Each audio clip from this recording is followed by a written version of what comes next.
Friday, a blustery kind of snow globy looking Friday out there, which is not a bad thing. Although I did see the long range forecast, and it's going to be nippy.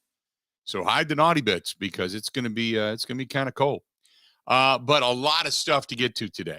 Going to hear from Aaron Rodgers today. Our good old boy Matt Mitchell is going to do some betting with us today. Speaking of betting, Ben Kenny, I think I won last night. Correct me if I'm wrong. You did. Congratulations. Yes. Boy, I tell you what, Purdy Mania has taken over the Bay Area, isn't it? Holy mackerel. 2 touchdowns again last night. And they had Geno Smith. He started off like a ball of fire, didn't he? And he has come crashing back down to earth. Then again, he was playing the number 1 ranked defense in the National Football League. But they were able to run the ball. The 49ers were. They were able to throw the ball. And they get a 21-13 win last night and knock off the Seahawks. You know what that means? The Green Bay Packers are 1 step closer. It's now 13.2%. Did you see that, Ben? 13.2%. I did not see that, believe it or not. 13.2% says that the Packers can possibly make it into the postseason. There you go. I was watching this morning, as I do most mornings, but I was flipping around specifically because I wanted to see what was being said, if anything, about the Packers. And sure enough, it always comes up. It always does. And there is hardly anybody, anybody that believes the Packers can win out. Just thought I'd throw it out there. If the Packers do this, it will be, I don't want to say shocking, because the word shocking, I think, is far overused. But it will be a somewhat rather fortified surprise, might be the best way to put it, for many, because they just don't think the Packers can do it. And they point to Christmas Day. They point down to that Miami game. They just they're not going to beat Miami. Not going to happen down there. The Packers don't play traditionally well in Florida, and it's just not going to happen. And then half of the panel on both, really, excuse me, believe that the Packers aren't even going to win on Monday night. They don't even believe the Packers are going to win on Monday night. How about that? So we got that. Then last night you've got to the Badgers getting a win, knocking off Lehigh, 78-56. They've won 4 straight now. And so the whole Jordan Davis discussion this morning, Ben, were you in on that? Now, I didn't catch the end of the show today. I know that they had Mike Clemens on. Evo and Rowdy did. Did you get into that discussion? I was drawn into that this morning at about 7:30. I was unaware of the discussion. I had a lot of other stuff going on, but I heard about it late. The Jordan Davis versus Connor Essegian question. Okay. So I don't know what's let me give you my explanation on this. Jordan Davis, Connor Essegian. So it's not that I don't think Essegian is a good player, because I do. I just think Jordan Davis is, if you're going to start somebody, that's what the question was. Would you start him? Doesn't mean you're not going to play him. But if I'm going to start somebody, I think Jordan Davis is more the all-round player. I think he can score. I think he can handle the basketball. But I also think he plays a better defensive end than Essegian does. That was my argument to all of this. So you could flip a coin really and just say, okay, and it wouldn't be a bad move. But I just think that Jordan Davis has the more polished, more all-round game than I do Essegian. Does that make sense? I agree completely. There really? Also is not. Oh, there's not a bigger. I thought for sure you would have started. I thought you started all of this. Like you dipped your toe into a pond, pissed everybody off like you usually do, and just just started all of this. So the fact that you agree with me, it really quite frankly makes me rethink my whole stance. But I understand it. Well, I think this all started. There's not a bigger Jordan Davis person than myself. And I was saying last year that all of his shots looked good, even though he shot like 15%. Right. Where like they look good. He was due. They just weren't going in. And it's hard to argue the stats of that. So not a bigger Jordan Davis person entering the season than myself. And I love what he's done. I love him in the starting lineup. He's shooting the ball well. 4 of 6 from deep last night. Mm-hmm. Like if you get that from him, that's huge. Right. I love Essegian. He reminds me of Kyle Korver in some ways, where he doesn't create his own shot, but if he's open, he'll hit it. The defense thing is what differentiates it. So that was going on. Then what the hell happened to the Bucks last night? Holy mackerel.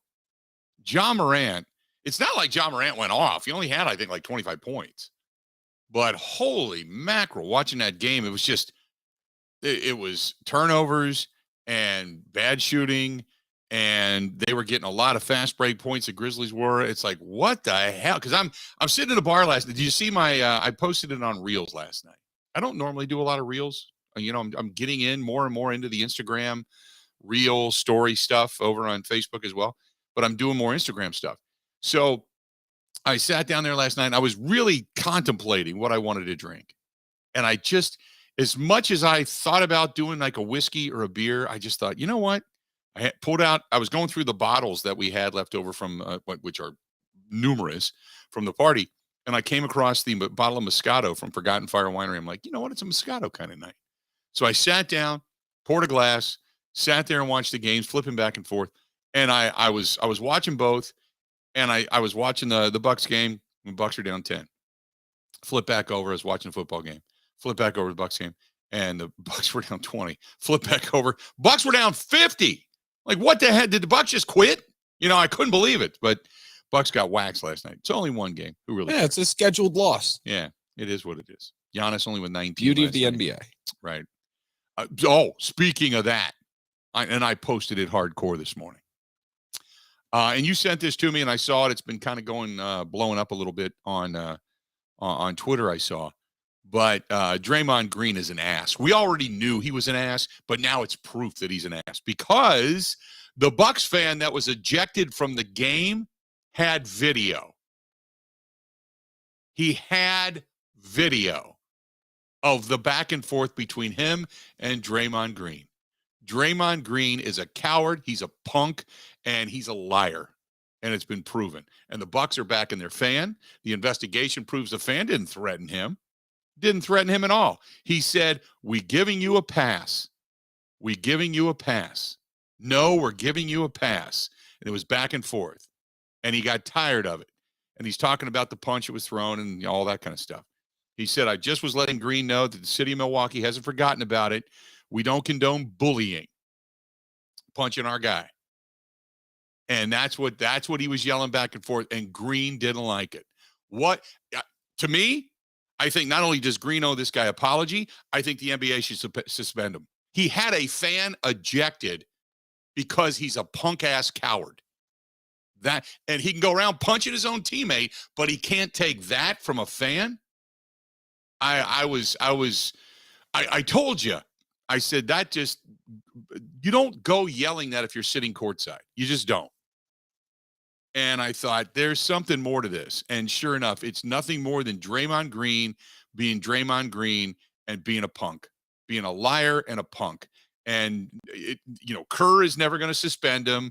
The NBA is never going to suspend him. He's just going to go do what he wants to do, but he's nothing more than a thin-skinned, candy-ass punk. And that's all he is. That's all he is. Do you agree, Ben? I don't disagree. I would not go as far as to say he should be suspended. I would. He had a fan thrown out for no reason. He had a fan thrown out of the game for no reason other than saying we're giving you a pass. How in the world? He lied about his life being threatened. Short of saying the guy called me the N-word, what else are you going to say? He had a fan ejected. He should be suspended for at least a game. My opinion. There you go. I think that's unbelievably egregious. You know what? Start placing calls to the NBA front office. Let's see if we can't get the commissioner on. Let's just start harassing them. Just saying, hey, we want to talk to you. We want to talk to you. We want to talk to you. We want to talk to you. How can you have a fan ejected by a guy that said his life was threatened when it never was? And it's on video. And there's no apology. There's nothing. The Bucks apologized. The Bucks said, hey, we're backing this guy. Security backs this guy. Everybody backs this guy. A paying fan just giving you a little bit of grade. What? No profanity, no nothing, and he gets ejected. That's terrible. So, that being said, we have that going on, and then, like I said, we're going to hear Aaron Rodgers. And did you wake up today, if you're a Packers fan, and have a little more pep in your step? Did you have a little more excitement? And some other news. Boy, we got a lot of stuff going on today. Some other news is that the Jets quarterback will not be playing this weekend. Their newfound phenom, most likely out. The doctors will not sign off on it. He got the hell beat out of him last week, no doubt. Mike White, he got drilled on 2 or 3 different occasions, and apparently they will not sign off on him to play this weekend. So as much as he has, kind of reinvigorated the Jets and their fan base, it is. And did you hear who they're going with? Are they going with Joe Flacco instead of Zach Wilson, Ben? No, they're going with Zach Wilson. They're going with Zach Wilson? Okay, I wasn't sure. But I was thinking to myself, how much did you have to PO your entire team not to bring the backup to the backup in? Because that's Super Bowl champion Joe Flacco. Right? Come on now. I know, right? He's right up there with Nick Foles. Below Nick Foles. But yes. But okay, so Zach Wilson's going to be the guy. Well, Zach Wilson at least has an opportunity then. He does. But man, oh man, oh man. 877, Pack fan, you're right. Adam Silver's not taking that call. You know why? Because he's a gutless punk-ass coward too. He always has been, always will be. I've liked some of the things he did early on, but since then, he is nothing more than a gutless figurehead. Rick says White got folded in half. He did. I mean, he got ate up, big time. What makes him gutless? The fact that he doesn't make guys accountable. He doesn't hold guys accountable. Draymond Green now, 2 egregious thing. Walks up, punches a guy in the face. Doesn't get a suspension. It's okay. Go ahead. Do it. No big deal. This is what we're all about. If we have aggression, go ahead and start swinging on somebody. That's 1. And 2, you had a paying fan ejected over a false claim. You lied. You said he threatened your life. Never threatened your life. Never came close to threatening your life. So you can just do whatever you want, have fans tossed out and everything, and it's okay with the NBA. There you go. What else do we got? Boy, there's just a lot of stuff going on. Like I said, Rodgers spoke yesterday. We got a lot of sound out of the locker room from Mike Clemens yesterday. A lot of sound from yesterday. Got some Aaron Rodgers stuff. What else do we get? Some Aaron Jones stuff from yesterday, which is good back and forth. And Aaron Jones, obviously, and some Rudy Ford stuff. But yesterday, Aaron Jones talked a little bit about his nomination, about how much, guys in that locker room like him and such. And, and I'm talking about the getting the nomination as the Packers nomination for the Walter Payton Man of the Year Award. So a lot of good stuff from Aaron Jones too. But you wake up today and you got a little bit of positivity. You got just a little more hope. You got a little more thing. 877-867-1670, 877-867-1670. Coming up next is Purdy Rare Air. That's what they call a tease, using the Purdy word. Oh, you like that, Ben, didn't you?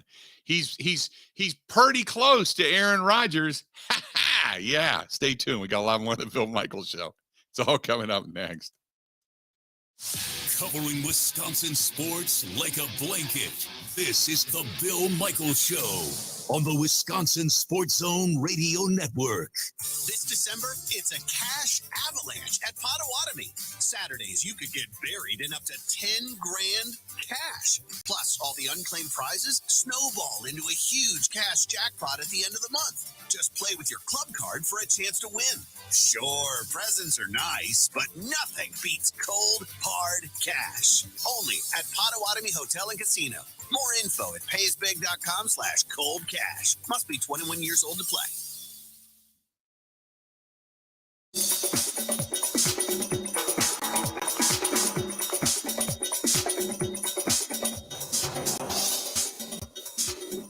Bill Michaels will resume in 3 minutes.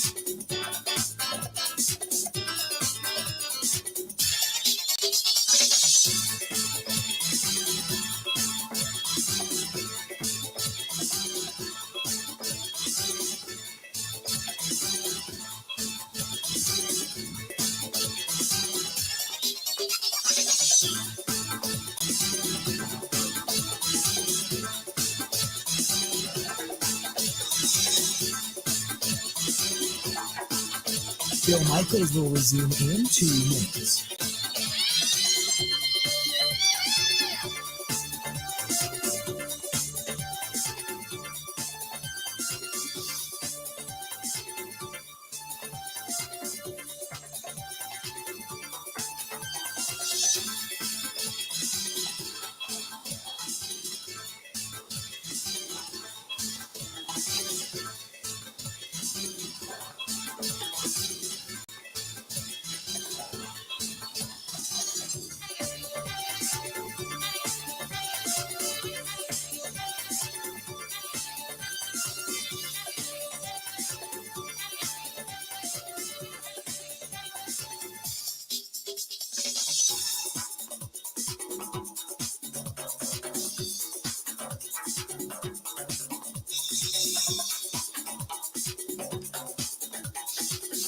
Bill Michaels will resume in 1 minute.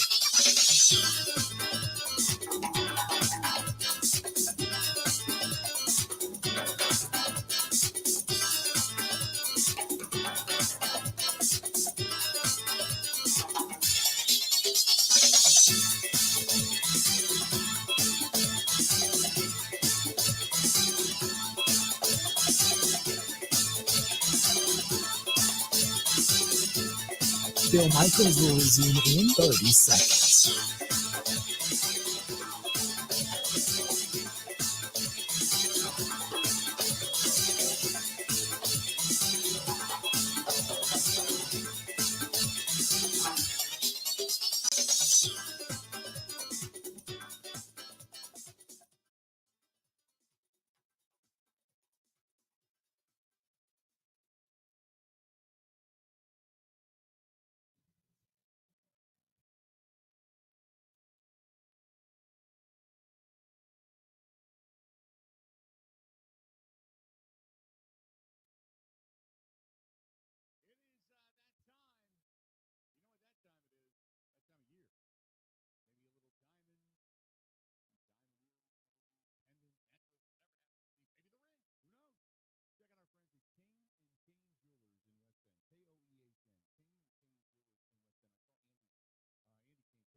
That is canejewelry.com.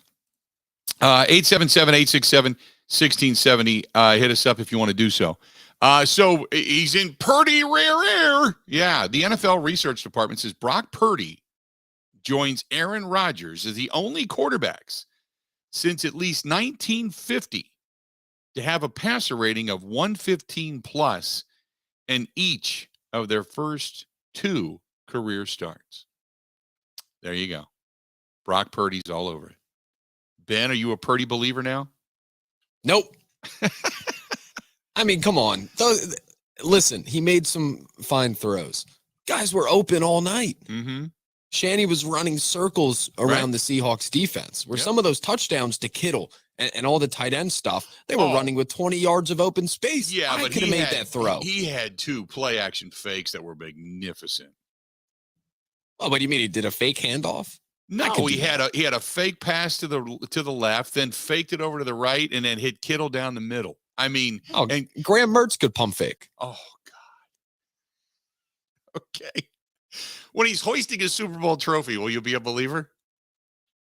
Or is he a fraud? Maybe not. We'll see.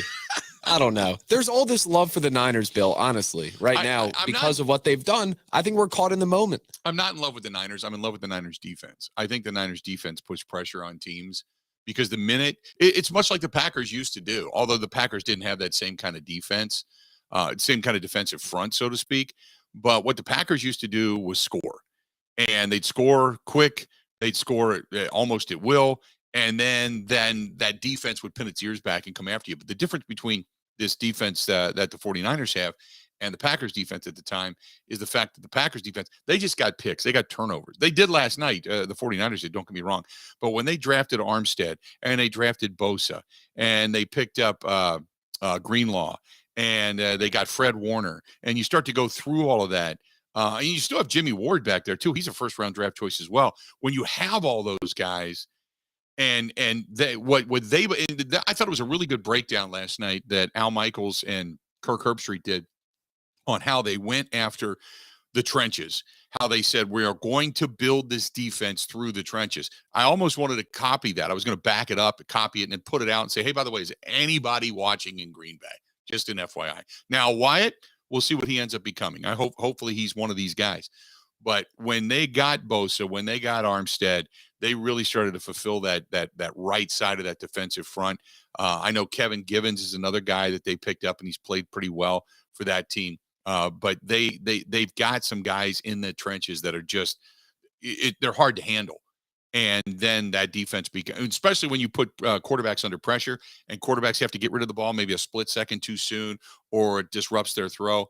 And all of a sudden your secondary's picking balls off and they're going either back to the house or what have you. And then obviously the fumble last night as well. Turnovers killed Seattle in that contest. But boy, what a defensive front they have. So I'm more of a believer in their defense than I am necessarily Brock Purdy at this point. To be honest with you, I agree with you.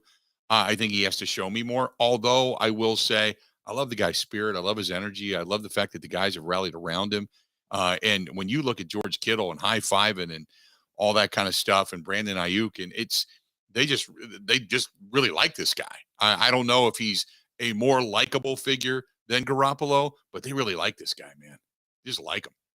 I agree. Go ahead. I agree. That has to be said. Yeah. I don't mean to say that he's this terrible quarterback. I agree with you. I buy in because of the defense and because of how little the offense would have to do and how well it's schemed. I just think we're caught up in the moment with the wins and the numbers, but I don't know. You could put Jordan Love on that team and he does the same thing. Well, we'd have to wait and see. Maybe better. We don't know. Maybe better, maybe not. Maybe better, maybe not. So here's the question. Okay, so they have 3 games. The 49ers have 3 games remaining. Do they win out? The Commanders, the Raiders, the Cardinals? Ooh. And then, because if they did, they would be by far the hottest team in football. Next to the Eagles, yeah. Well, yes, but they will have 10 straight wins going into the postseason. Think about that. 10 straight wins going into the postseason. If they win out. If they beat the Commanders, the Raiders, and the Cardinals. And then at that point, would you make a change to go back to Garoppolo if indeed he comes back? If Purdy is, lighting it up the way he is, would you even consider making the change to go back to Garoppolo, should he then be eligible to come back and his ankle be healed?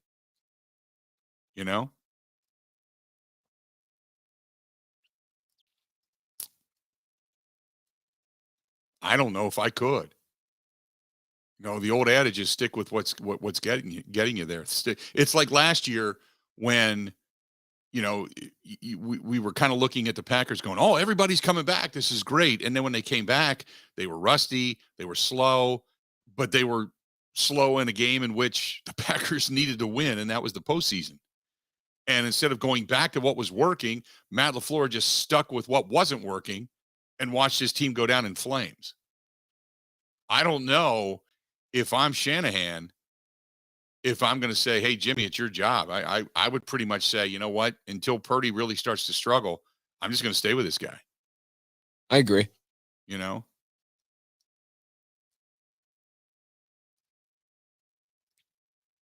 So,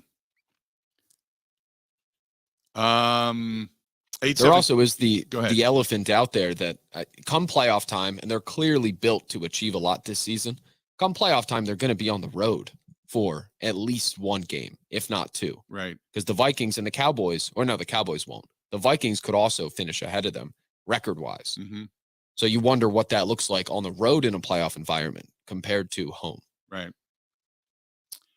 877-867-1670. You want to chime in, feel free. By the way, we were sitting here talking earlier about whether or not the Jets were going to have their quarterback, and it looks as if the doctors have already said no, he's not playing. It's not even a question of whether or not he could on game day. They've already said basically no, he's not playing this weekend. Let's go back to let's go to the phones. We haven't even gone to him yet. Let's go to Derek, listening to us in Albany. Derek, how you doing today, man? What's going on over there? Oh. Hey, Bill, I'm here. There you go. What's up? Okay, I was looking at the playoff standings, Bill, and by the way, that 49ers situation, you know the old adage, guys, where you get to the end of the season, you can't gain any more advantage, so you sit your starting quarterbacks and you go to your second or third string quarterback.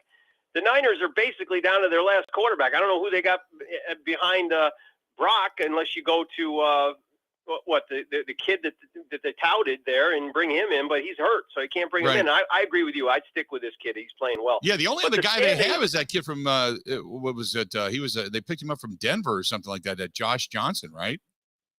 Yeah, they could go to him. Yeah, I think that's the only other guy they have. Go ahead. Here's some interesting rooting things for Packer fans. You want to root against the Vikings this week, not just because you don't like the Vikings. Packer fans don't like them. But because if the Vikings lose this week, they're going to be really ornery, angry, and really wanting to beat the New York Giants the following week. Because if they win this week, I think they officially clinch the division, and they won't admit it, but it takes a little steam out of you when you get that. Whereas if they lose again, they're going to be loaded for terror the next week against the Giants, and you want that to happen. And I'm looking at it, Bill, and you talked about Washington maybe keeping the Packers out. Let's assume the Cowboys get in as a wild card and Washington gets in as a wild card.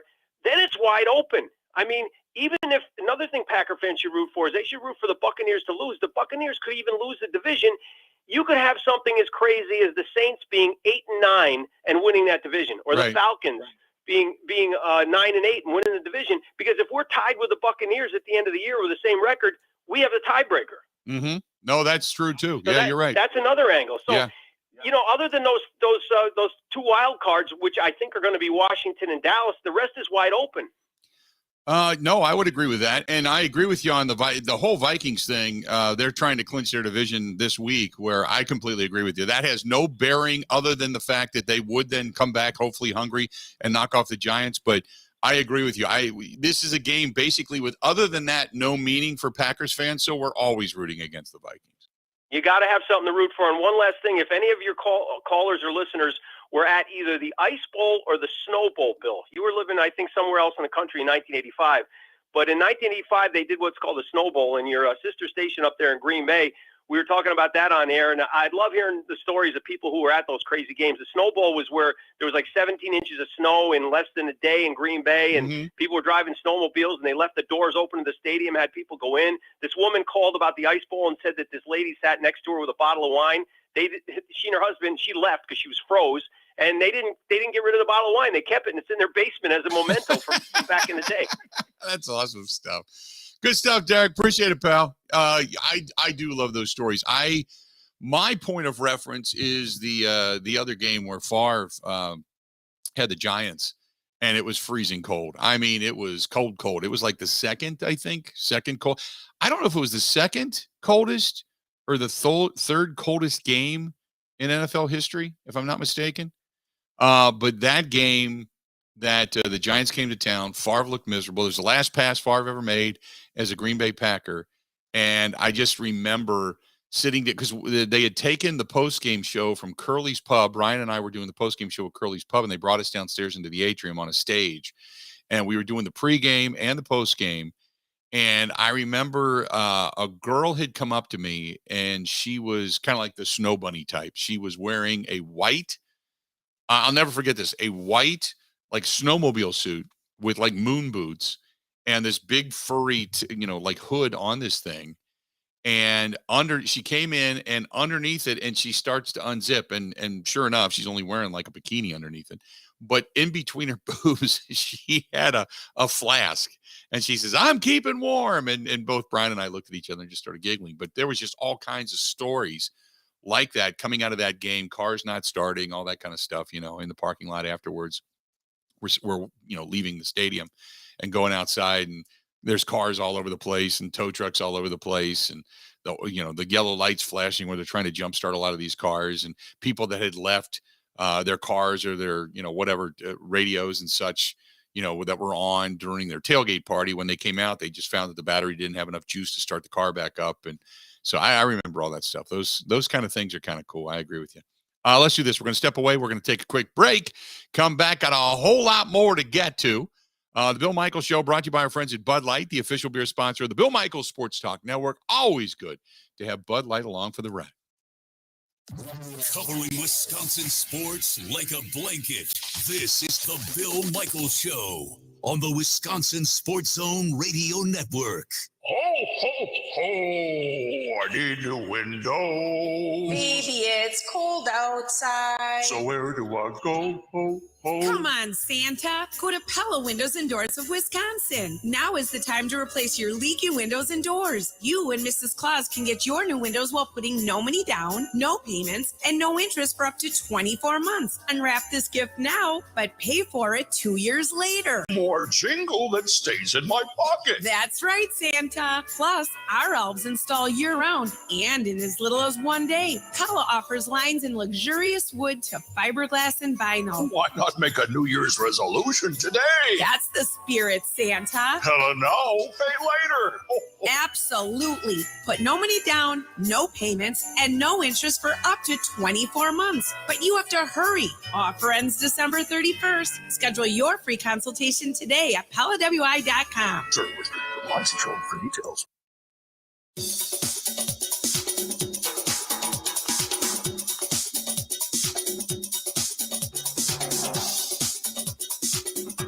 Bill Michaels will resume in 5 minutes.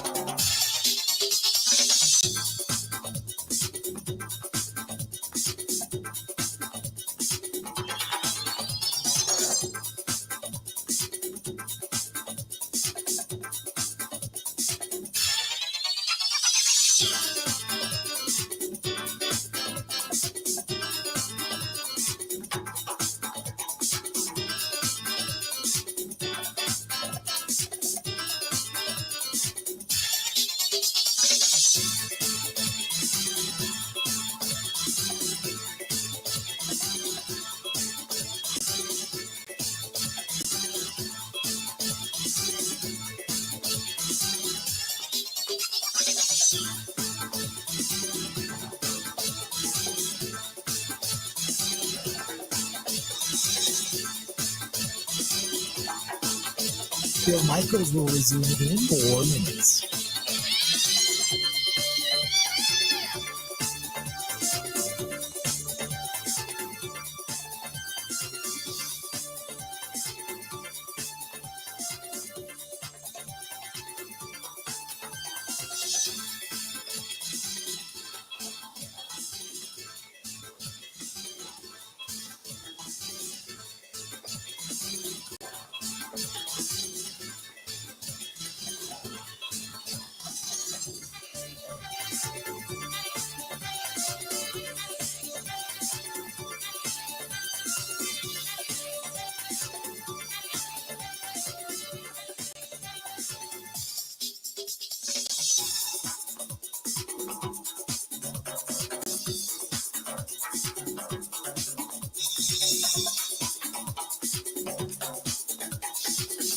Bill Michaels will resume in 3 minutes.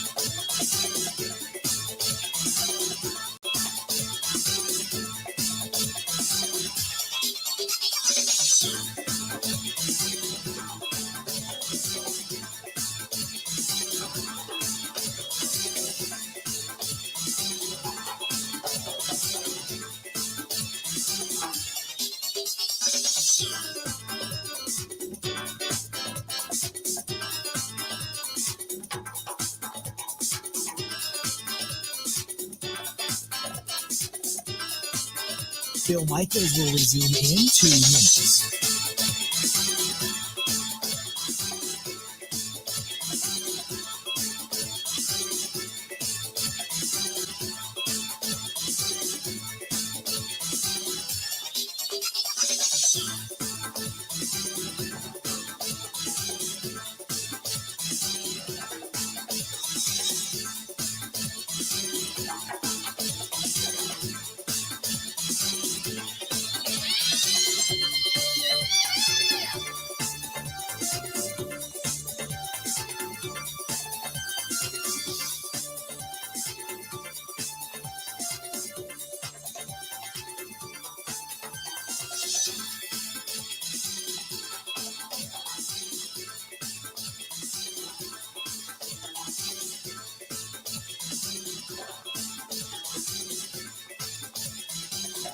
Bill Michaels will resume in 1 minute.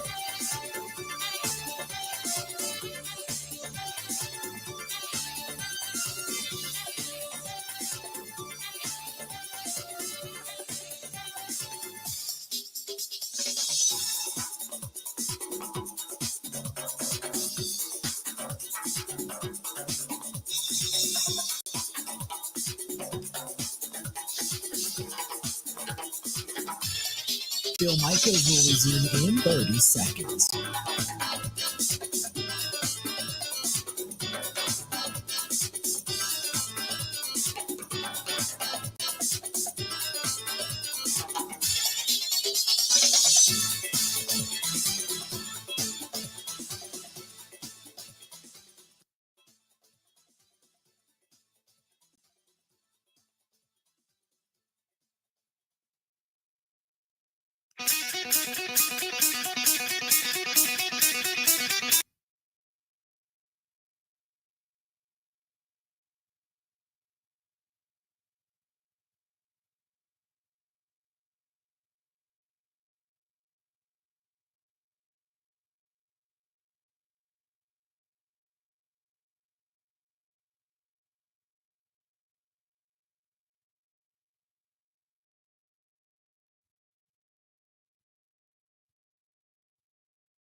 Good to have you back.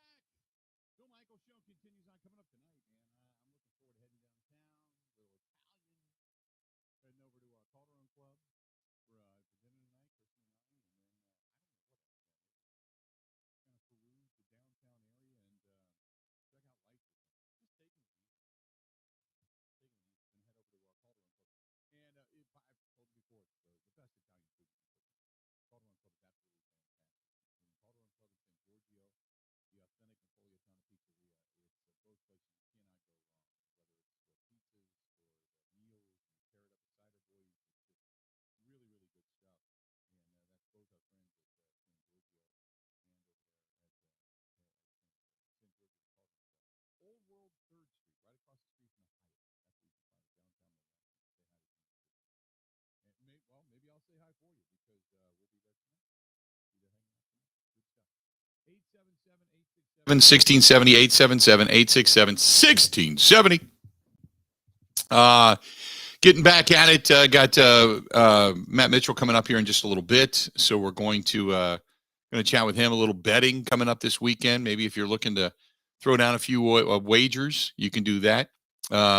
This one's from this is Jay. A couple people have actually said this, though, over on the Bud Light live stream, saying the Vikings do have something to play for because even if they win this weekend, they're still trying to be the second overall seed in the NFL, or in the NFC, I should say, which would then give them a couple of home playoff games. So they would want to continue to win because obviously right now they're battling San Francisco, and San Francisco, let's face it, probably has a much easier path with the three opponents they have as opposed to the Vikings. The Vikings have the Colts, the Giants, the Packers, and the Bears. You know what? The Vikings still have a pretty, if you want to call it an easy path. Yeah, they do. Colts are not a big bad team. Giants, we all believe, are a paper champion. Packers have not performed well, obviously.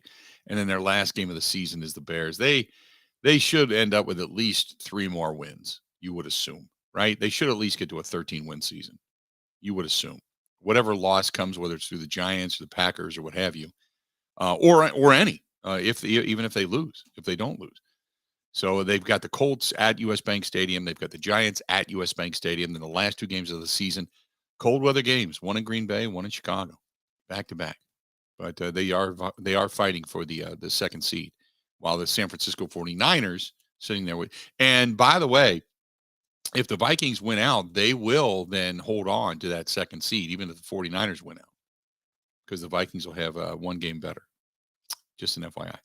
877-867-1670, 877-867-1670. If you want to find us, please feel free. Go ahead and do so. 877-867-1670. This was from Jason. Jason says, hey, I woke up this morning and saw that Seattle lost. What is the percentage now? We talked about this earlier. The Packers, it's a 13.2% chance of making it to the postseason. He then goes on to say, I believe in the Pack, always been a Packer fan, never lost faith. Really? Never lost faith? Now, let me ask you this. Okay, let's be honest here, right? Between you, me, and the fence post. You never lost faith? Never? Come on. Never lost faith? You know, you got drilled by the Vikings to open things up. Didn't look good. You come back, you get a 27-10 win over the Bears, right? Good stuff. You go to Tampa Bay and you thought, boy, that's going to be a big win if they can get that one. It was ugly, but they won. You're like, whoa, we're back on track, right? Patriots. Then you start to go, whoa, wait a minute. They barely beat Bailey Zappi, right? Go to London, looked ugly, 27-22. You're back to 3-2. Then the Jets come into Lambeau Field. You got to beat the Jets, right? Got to. Took an ass beating in the trenches. That was ugly. It's like, whoa, wait a minute. You're now at 3-3. Holy crap. And oh, by the way, you're not scoring over 22 points a game. Barely. Then the Commanders, they knock you off. Then the Bills, you kind of felt you were going to lose that game anyway, and the Bills beat you up. And then come the Lions. We're going to get healthy against the Lions, right? Got to beat the Lions. 15-9. Red zone turnovers. And it just, I mean, the defense kind of held their own, but the offense was terrible. And then you bounce back. You get the win against the Cowboys. You're like, whoa, here we go. Bring it. And you lose to the Titans at home. You lose to the Eagles. Are you learning anything? Are you gaining anything? Is there anything there to grasp onto? So the Lions game was probably the lowest of the lows. Even after that game and losing at that point then, 5 straight. You never had a doubt? Never? Come on, I don't believe that. Don't believe it. I appreciate it. I don't believe it. 877-867-1670. When we come back, old boy Uncle Mitch, our guy Matt Mitchell, the Action Network, is going to be joining us, brought to you by our friends at Potawatomi Hotel Casino. Our friends at Potawatomi bring it to you because they got an avalanche of cash to give away, and bingo is back. So many good things going on. Go to paysbig.com. That's paysbig.com. Stay right where you're at. We're going to talk a little betting. Coming up next on the Bill Michaels Show. Ready? This is the Bill Michaels Show on the Wisconsin Sports Zone Radio Network. Wisconsin isn't snobby, snooty, or pretentious. It's Midwestern charm at its finest. And that's exactly what Forgotten Fire Winery in Peshtigo is all about. Fun in a bottle without the attitude. You can find their full wine and cider lineup in their tasting room or in liquor and grocery stores throughout the state. The winery is a great place to get away. For wine and cider tastings, great live music, and private events all year long. Remember, any time is a great time for Forgotten Fire wines and ciders. Wisconsin wine made from Wisconsin people.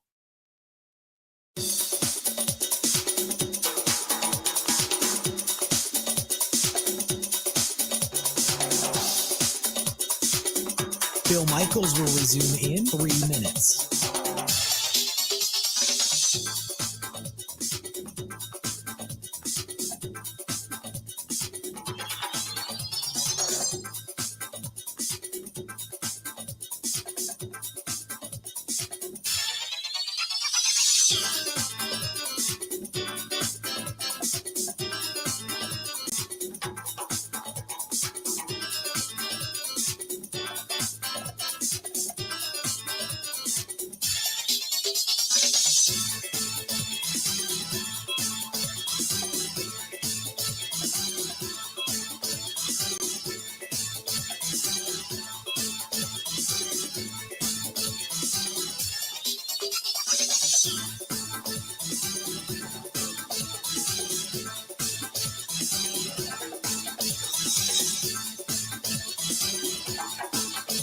Bill Michaels will resume in 2 minutes.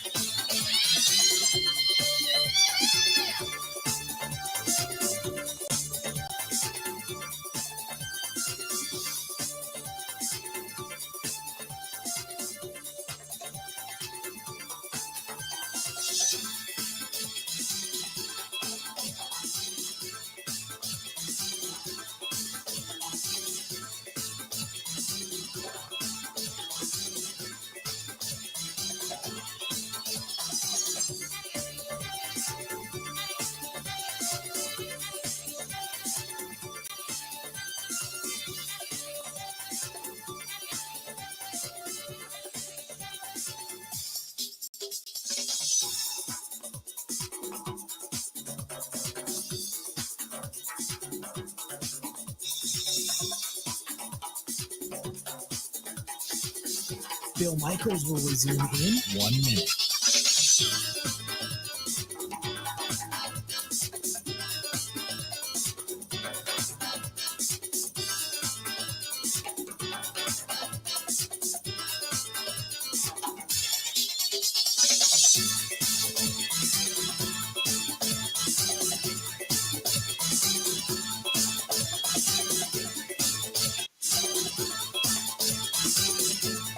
Bill Michaels will resume in 30 seconds.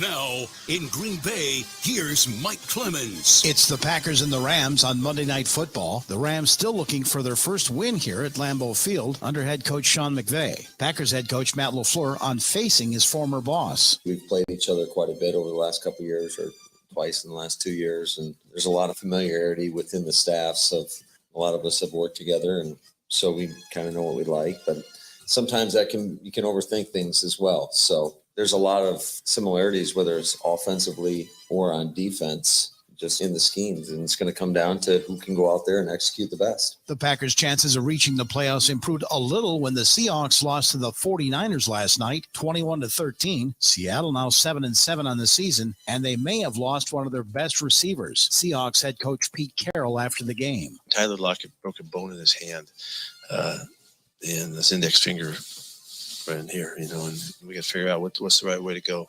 I can't even fathom that.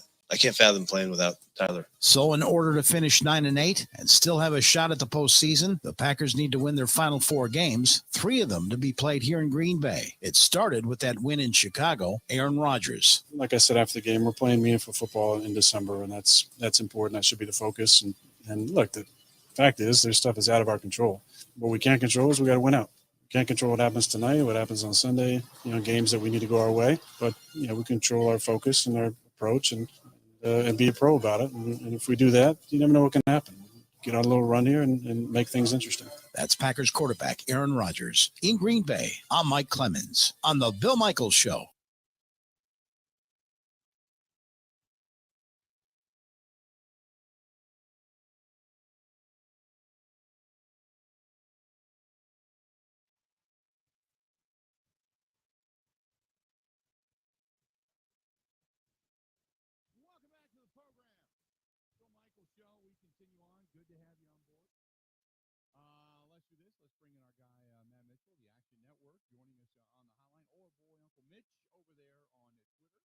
Good stuff. Matt, how you doing today, man?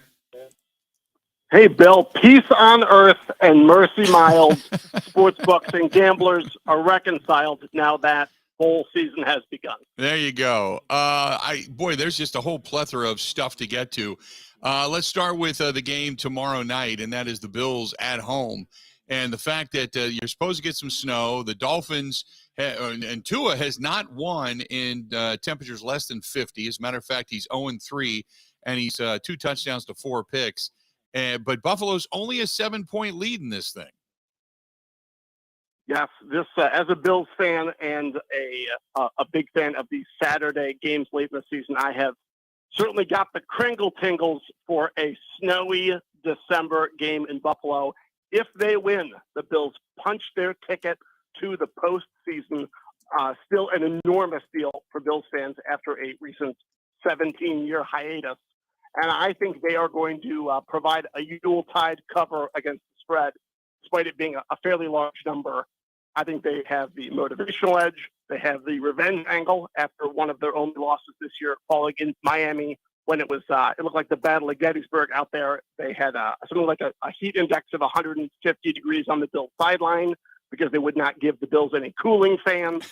And congratulations, Right. Enjoy your home field advantage. The Bills will do the same. I think they come away with a double-digit victory on Saturday night. I thought the margin was relatively small. The Eagles are only favored by 9 on the road in Chicago. I thought that was a little bit low. I think the Eagles are just kind of rolling right now. And is that a safe one? Does Vegas know something I don't? The Eagles continue to win games that historically teams that are in the Eagles' position don't win and cover.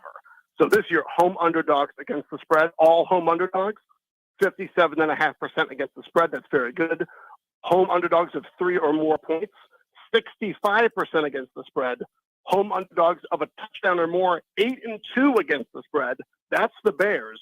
The trends point to Chicago keeping it close enough to get a cover, but all of recent form is showing the Eagles kind of refusing, home or away, to not cover these big numbers. They really do seem to reflect their coach, their maniac coach, Nick Sirianni, in the zealousness with which they want to win and cover every game. The smart side is Chicago, or just stay away. A lot of casual people will be laying the number with Philadelphia. I'm going to stay away. Talking with Mac Mitchell of the Action Network. I wanted to go to the Jets game. Jets, obviously, they're going to have Zach Wilson. And his coach said he's the same quarterback that once went 18 for 18 in a bowl game. To me, that's the equivalent of when Aaron Rodgers was asked about the wide receiver, Amari Rodgers, and he said, yeah, he's our punt returner. It's just not an endorsement. So Detroit's only favored by a point in this game on the road. Give me your thoughts. Yeah, it's a whole different ball of wax with Zach Wilson under center versus Mike White. Mike White winning the hearts and minds of his teammates and the Jets faithful with an absolutely bananas performance against Buffalo, where he basically, they said, Buffalo's going to have to kill me to get me off the field, and they nearly did it.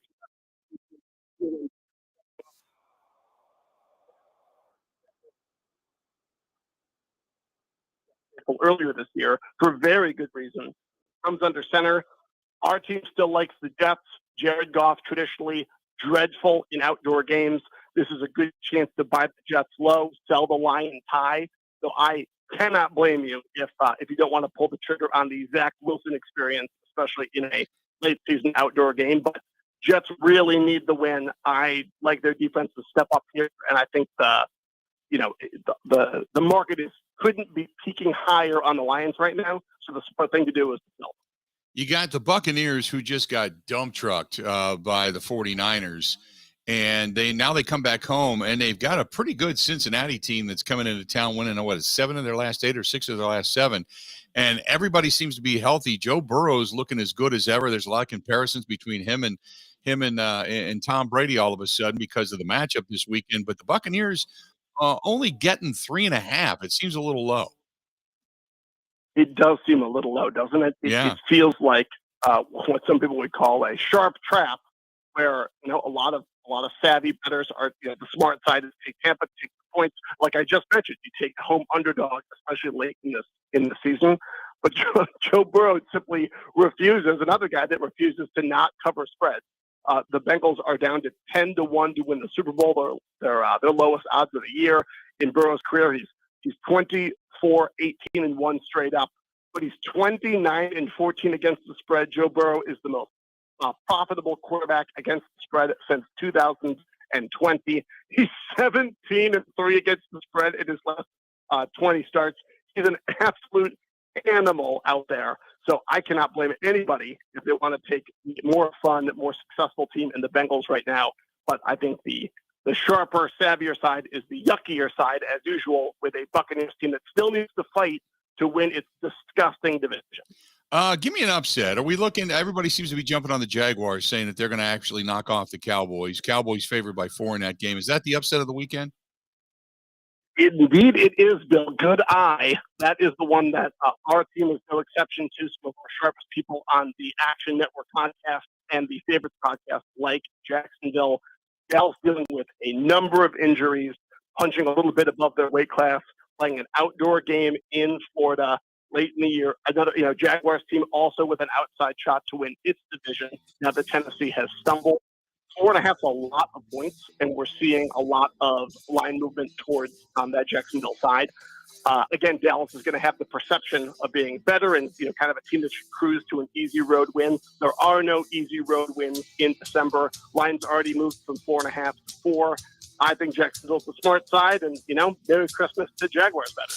There you have it. Good stuff, Matt, as always. I appreciate it. We'll talk again next week, okay? Absolutely. Enjoy the Bahamas Bowl, everyone. There you go. You got bowl games on today. Ben Kenny's attention. Out the door. We got it all coming up. Stay tuned. We got a whole lot more of the Will Michaels Show coming up next.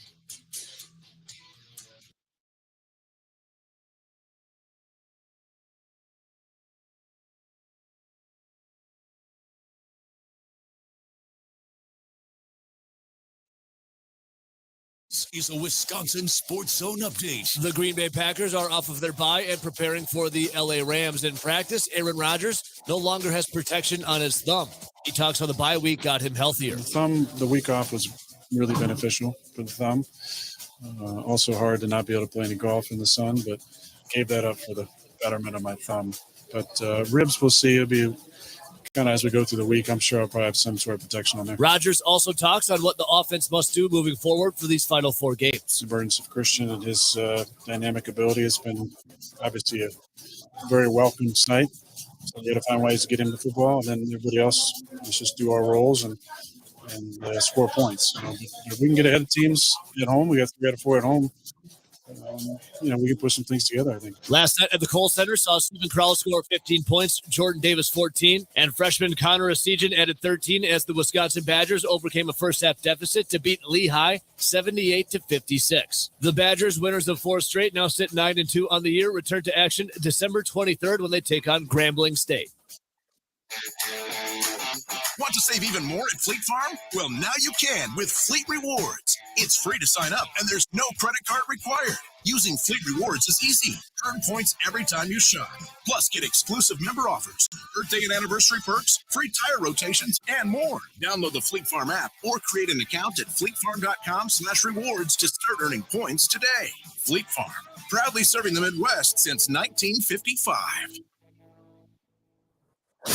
It was not a good night for the Milwaukee Bucks in Memphis. The fourth quarter saw the Grizzlies open up a 50-point lead. The Bucks would eventually fall 142-101. The Deer, who still sits second in the East with a 20-8 record, are back at it tomorrow when they host the Utah Jazz. For the Wisconsin Sports Zone Network, I'm Ebo.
So all of that comes into play. That I agree with. If indeed they do, get to the postseason. But if they don't, I agree with you. To be able to see at some point Jordan Love play and get a semblance as to what he can do. Yeah, that's not a bad way to go either. It's kind of a win-win situation, I guess. I can understand. 877-867-1670. That's the phone number if you want to get a hold of us. Give us a buzz. You can find us on Twitter at Bill_Michaels, at Bill_Michaels. Over on, you can find Ben Kenny on Twitter as well, at Ben Z Kenny, Saw you guys last night doing pretty well at Monk. Did you, how was Monks last night, by the way? It was good. We were blessed with a crowd to watch the Badgers obviously play basketball at 6:00. So I like to think they all came to listen to us. I know that's not the case, but there were people there. That's okay. So it was good. There's exposure. As long as people don't walk over to you and go, hey, can you guys be quiet? We're trying to watch a game. As long as that never happens, you're good to go. But yeah, not a bad crowd at Monks, I guess. And you guys are picking up steam, obviously. A lot of Badger chatter. Is your Twitter followers rising by the moment? They are. Whenever you say to follow me on Twitter, I always want to chime in and say don't, or at least give a disclaimer. It's like when you take a medication, there's the disclaimer that it could cause certain things. Right. Like if you follow me on Twitter, you could get really irritated at a lot of the things I say. But yes, it's all going well. But isn't that actually a part of what Twitter is? I would say so. Right. I would say it's part of my role on the show. At least Zach brings a lot of truth and calmness and reality, and I'm more wall to wall saying outlandish things. Right. Okay. You do you do run the illogical logic.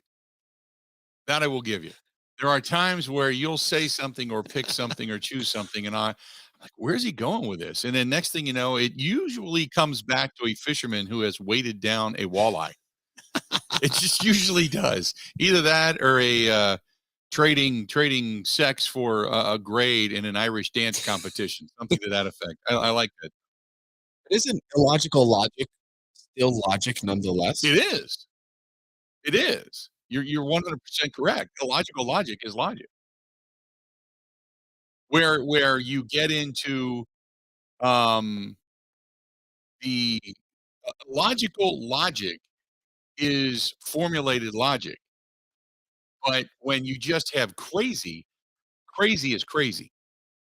And it's not defined by any certain thing. Again, we do, as we do so often on this program, go back to the definition of pornography. When the Supreme Court said, we can't define it, but we know it when we see it, crazy is crazy. Illogical logic is logic. And then there's logic.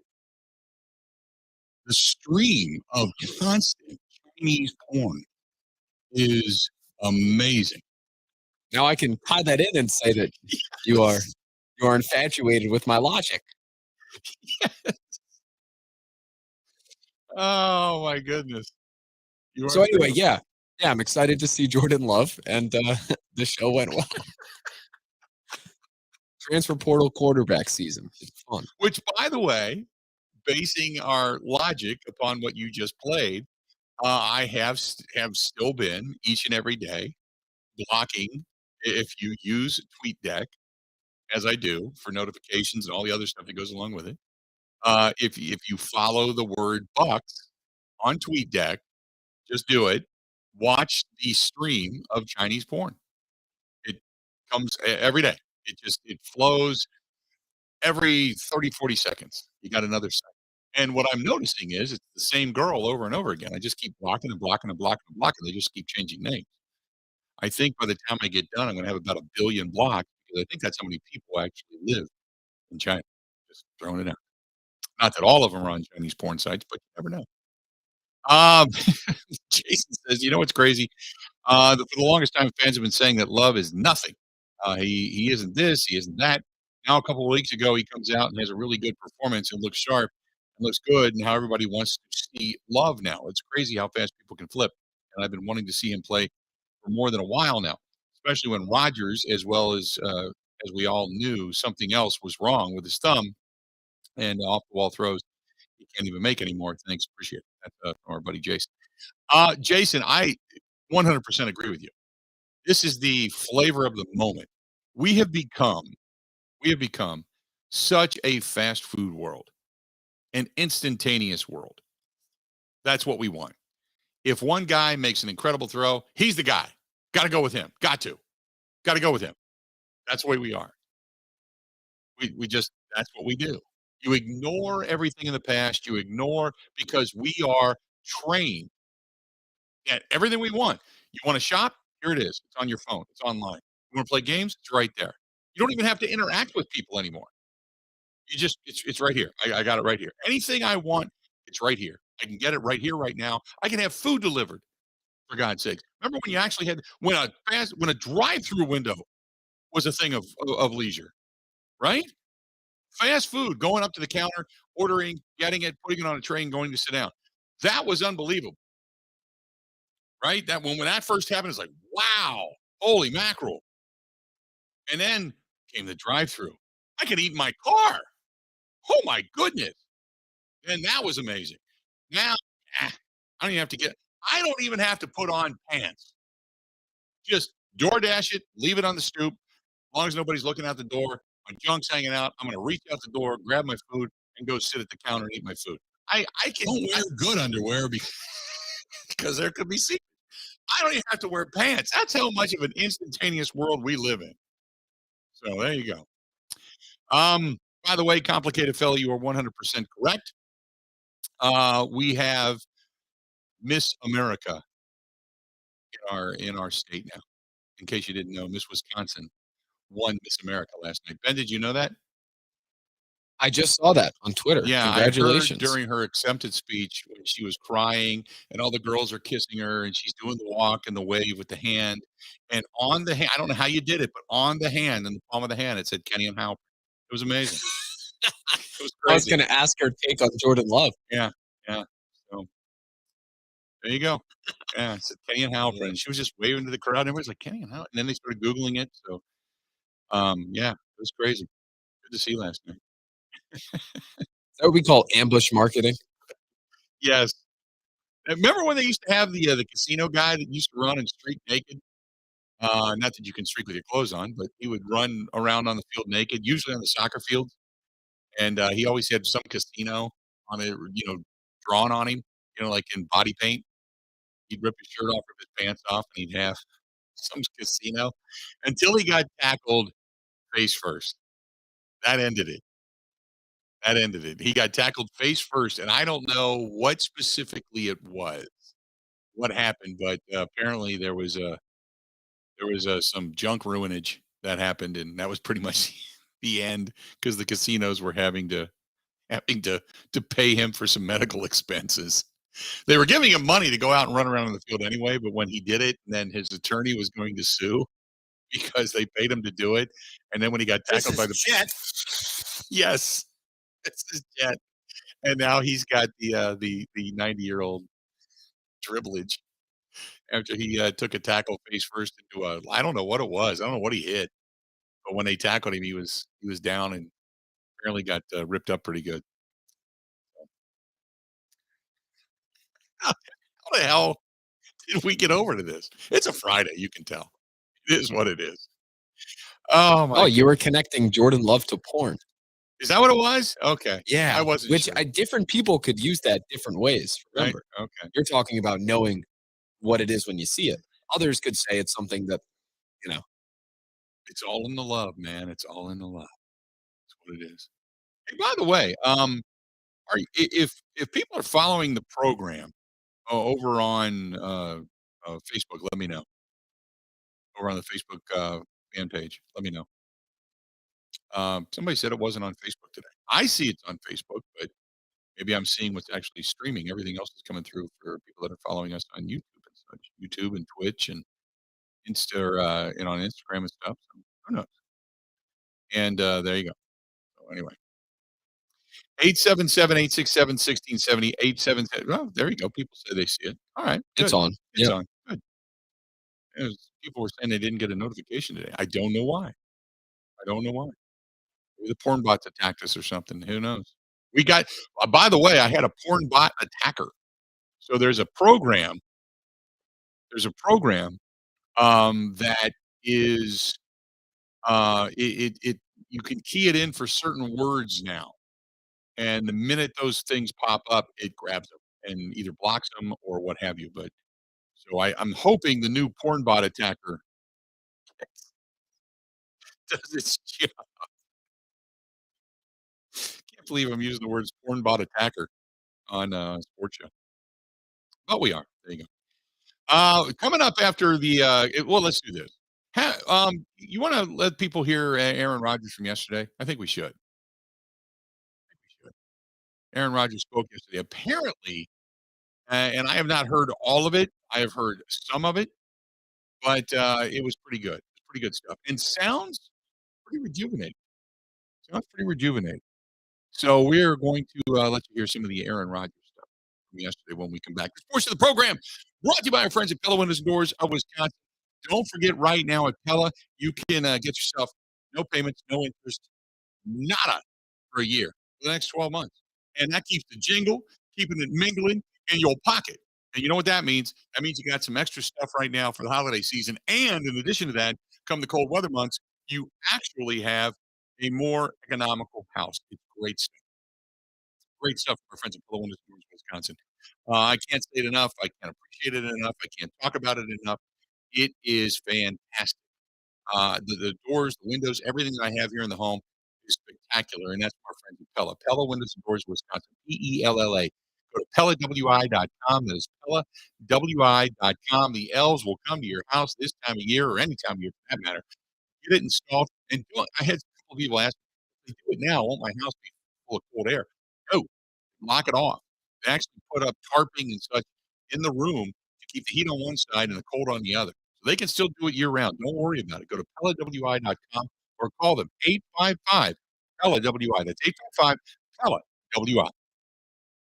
This is the Bill Michaels Show on the Wisconsin Sports Zone Radio Network.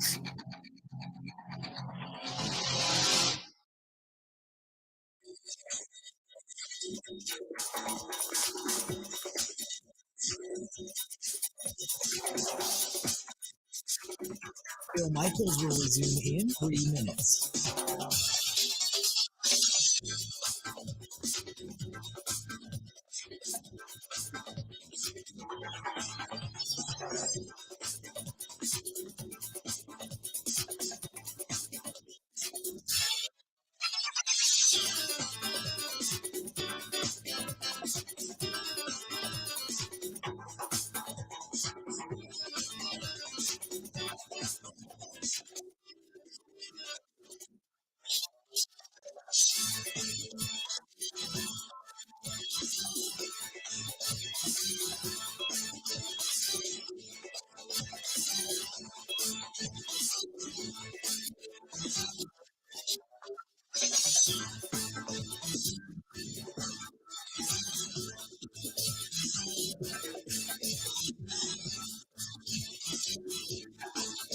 Bill Michaels will resume in 2 minutes.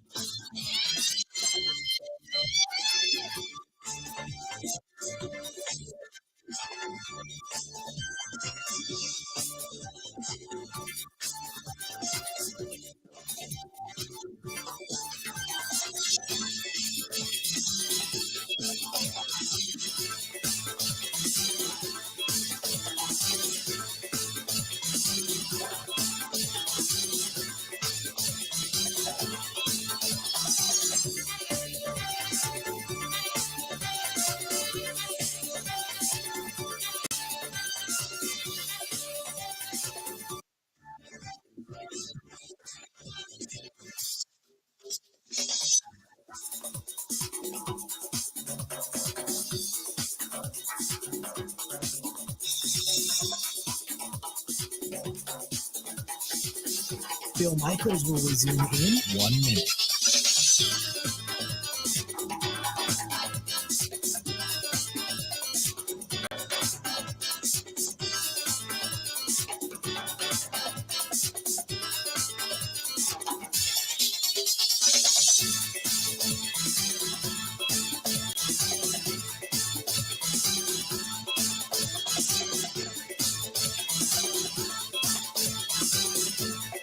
Bill Michaels will resume in 30 seconds.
They've got a hell of a New Year's Eve party and a hell of a New Year's Eve menu going on. So check out our friends at Boondocks, Boon Boondocks. And to be honest with you, they a lot of different things happening out there. If you just follow them on Facebook, they post a lot of different stuff. Their New Year's Eve menu is out. They have smoked meatloaf bites for the appetizers on New Year's Eve, but they got a lot of other stuff going on too. They got some music. Scott Barrett's going to be out there coming up. I don't know if that's tonight. When is that? I think that is, if I'm not mistaken. But they've got really, I mean, if you follow them on Facebook, they've got brunch coming up on New Year's Day. They've got different wing appetizers. They've got Christmas catering. They've got all kinds of stuff. Check out Boondock, County Road K in Oconomowoc. Great service, better people, and just a really, really good place. Coming up in just a bit, Greg Beecham. He's the Rams reporter, works for the AP. He's going to join us coming up here in about 40 minutes as we talk with him about what to expect out of this Rams team. In the meantime, Aaron Rodgers, why does he think the cold weather is usually an advantage for the Packers? I think anytime the weather gets cold and field gets cold, naturally guys don't move maybe at the same speed. I feel like on our field too, we have the advantage. We know where we're going on a wet. That's always been an advantage. On the football has been an advantage for us in the weather as well. I can't put a specific finger on it. Most of us are not from here, but we just get a little bit better used to in the cold. I think. Do you get excited though when you see those sub-zero temperatures? I do. I love when the weather turns and we get to have some Packer football weather. I know he says I do. What is he supposed to say? But tell me, did he not look uncomfortable last year? I mean, that's exactly what they wanted. It wasn't frigid, but it was cold. It was like 30 degrees, 28 degrees, snow. It looked like a snow globe. It was perfect. It was perfect Packer weather. And tell me he didn't look uncomfortable. Last year, Ben, didn't we talk about that after the game, that he just looked uncomfortable? Oh yeah, definitely. Yeah, wasn't, I don't It's hard because Favre kind of it looked the same. At the end of his career, absolutely. Favre looked miserable at the end of his career in the cold weather. How much does he like playing in cold weather now that he's in his upper 30s, approaching 40? I don't know if you ever like it a lot. You just get pretty good at dealing with it. I enjoy it. There's a physicality to it, mental toughness that kind of comes into play that I think as a competitor you enjoy. But I don't know if I don't feel like the older I've gotten, the colder it feels. So that doesn't really apply to me. I think he was listening to the show. I think he was listening to the show yesterday or the other day when we were talking about the cold weather. I think he was listening. Just me. He'll never admit that, but I think he was. He was asked, what was the worst cold weather situation he's ever played that he remembers? Worst on the sidelines, not playing, was 07 Nets championship for sure, as we saw with Tom's face and the rest of our bodies. 08 down in Chicago was really cold. At home against Houston was cold as well. Chicago 07 was ever been on the sidelines with that News gust about 50. In front first quarter of the at home. cold has that been on the field? That was a rough one. 16 in Chicago, warmed up a little bit. It was still pretty cold again. Kind of That game he's talking about down in Chicago with the 51 wins. I don't think I've ever been that cold in my life. That was. I know there's been cold games, temperature-wise, cold games, but that game, whatever, that game ripped through you. It just ripped through you. It was brutal. It was a brutal game. I'll never forget that, getting out of the car and just going, "Oh my god!" Like it hurt your lungs to breathe. Amazing. Have there been times when the visiting teams at Lambeau Field, they just gave up because they were too cold? Yeah, for sure. I think it's easier, especially later in the season when teams with different records, there's different motivations and things to play for. I think you can definitely start fast. I mean, we had 14 comes to mind because we're so good at home that year, and we scored so many points in the first half. I did feel like there was a time during that year where we got into the second quarter, third quarter, and teams are excited about getting back on the bus.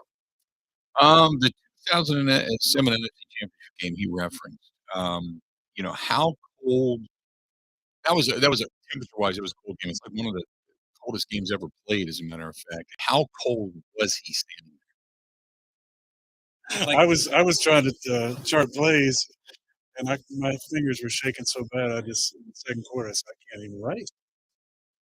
Played like Yeah, at times probably. I think one thing that I like to do is you can't get too warm on the sidelines. You have to be wary of spending too much time in front of the heater because it becomes more drastic once you go back on the field. The other part is the linemen have an innate toughness to them. They don't wear sleeves. And I've always enjoyed going out there right away with those guys. You guys let them stay on the sidelines with the coats and by the heaters. But once that, whether it's TV timeout or not, once that ball changes hands, I need to run out there with the guys and just kind of take in the cold. And by the time that 3 minutes break goes by, I feel like I'm a little more comfortable with it. Then he also talked about more X's and O's and now than anything, rather than the weather. Could the Packers, in his opinion, coming back after the bye and what they've seen and what they've done and the way they won before they went to the bye and all that kind of stuff, is there a way? Can you imagine if this team started playing with a lead instead of constantly behind like they've been most of the season? That's how we're going to have to get this thing going. We've been playing for money so much of this season. Most important thing, win the toss. We like to defer. If we can stop and score, that changes the dynamic of the game.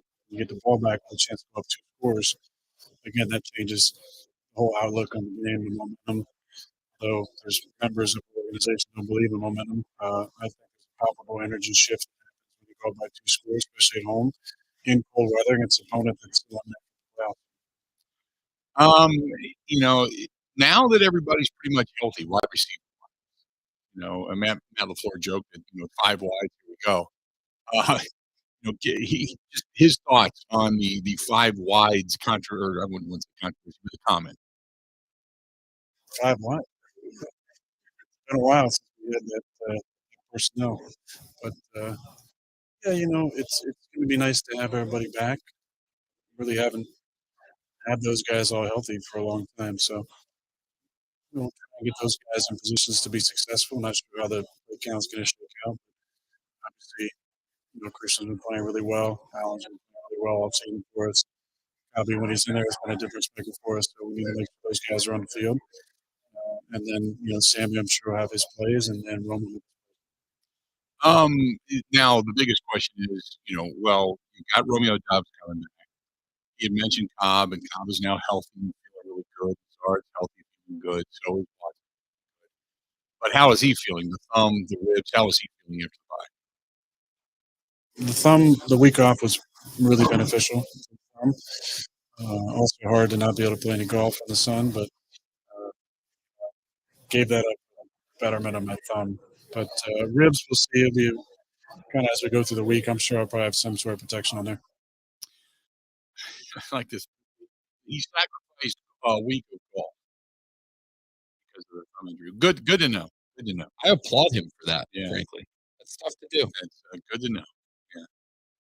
It's just like, this is, and he's right. Look, I make fun of it, but he's right. This is the importance of the season. With Christian Watson now, like, legit, and I think everybody has finally seen it. He's discovered it. The other receivers healthy. Is the offense finally what they thought it could be at the beginning of the season? If we aren't, we're going to be thinking about the offseason pretty quickly. So we got to score points, and we need to be in the 30s moving forward. Regardless of what the defense does, we score 30 points. We should win those games. So whatever it takes for us on offense, obviously we ran the football pretty well most of the season. Burns and his dynamic ability has been obviously a very welcome sight. We got to find ways to get him the football, and then everybody else just do their roles and score points. We can get ahead of teams at home. We got 3 out of 4 at home. We can put some things together, I think. At one point this season, the Packers were averaging 18.3 points per game. They were 27th, I think, at one point. Over the last, 4, 5, 6 games over the last month, the Packers have jumped up to 6th best in scoring over those 4 weeks. What's been the main reason why? Christian.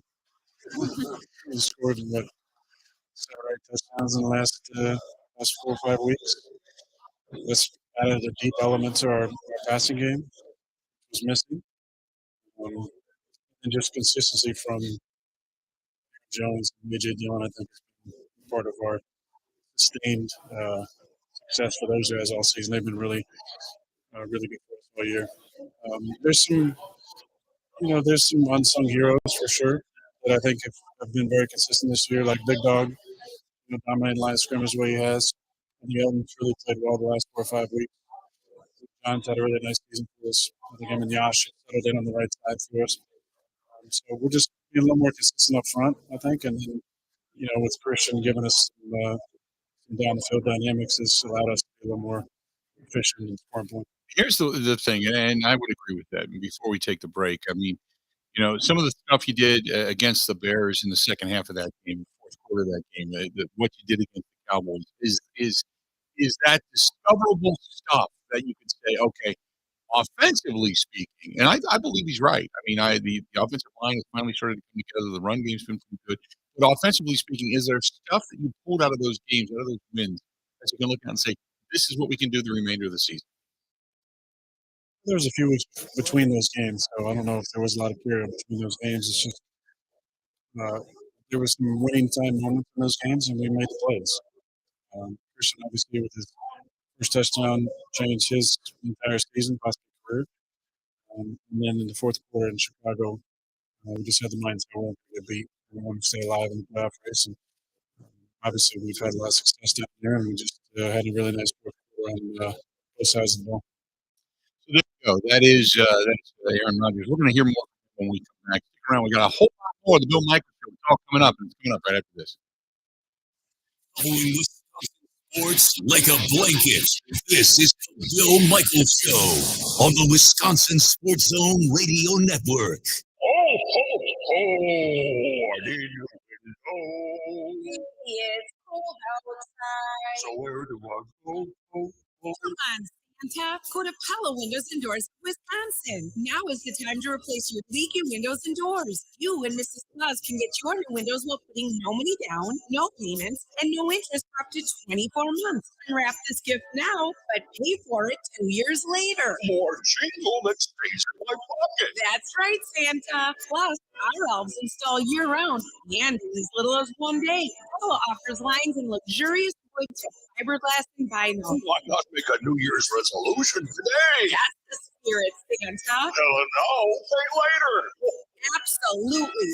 But no money down, no payments, and no interest for up to 24 months. But you have to hurry. Offer ends December 31st. Schedule your free consultation today at PellaWI.com.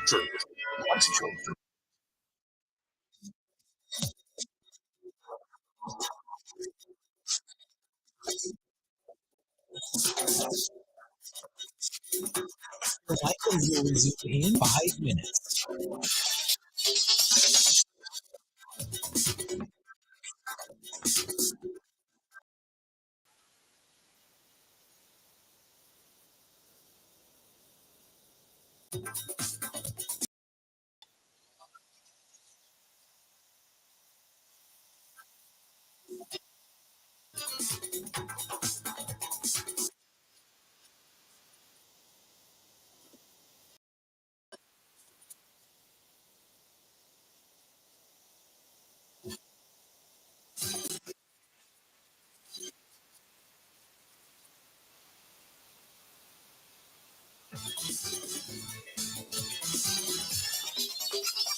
Bill